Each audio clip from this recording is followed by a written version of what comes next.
Je suis le cep. Jean 15, 5. Comme le cep porte les sarments d'eux-mêmes, nous sommes issus de lui. Le sarment ne fait aucun travail. Il reçoit la sève dont est scié par le cep, afin de porter du fruit. Cette parabole montre que Christ est celui qui pourvoit à tous nos besoins, pourvu que nous le laissions librement agir. Tout comme le sarment doit connaître les montages d'eux-mêmes, nous aussi, nous devons connaître la discipline et la correction du Saint-Esprit. Le sarment demeure attaché au cep. Nous aussi, en demeurant unis à Christ par la foi, sa vie devient notre vie comme la sève du cep devient celle du sarment. C'est uniquement sa vie qui produit le fruit, et il nous confère l'honneur de le porter aussi en tant que sarment. Dieu doit voir en nous le fruit de sa propre vie en Christ. L'amour, la joie, la paix, la patience, la bonté, la bienveillance, la foi, la douceur, la maîtrise de soi. Galates 5.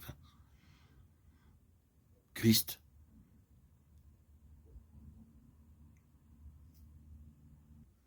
est pour nous le sarment, et nous sommes participants en lui. Le Seigneur nous accorde la grâce pour persévérer dans une offrande joyeuse, afin que tout ce qu'il est devienne notre expérience.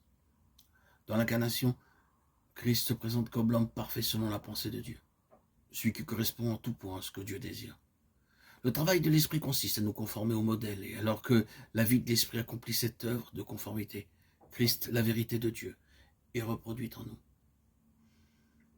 Nous ne serons jamais une vérité en nous-mêmes. L'homme naturel a été jugé sur la croix et crucifié. Ce n'est pas cet homme-là qui devient une vérité, non, c'est Christ en nous. Et par un travail intérieur, le Saint-Esprit reproduit les traits de ce que Christ est moralement et mentalement. Nous avons à découvrir que nous ne sommes pas du tout ce qu'il est. Sa vie est une chose, la nôtre en est une autre.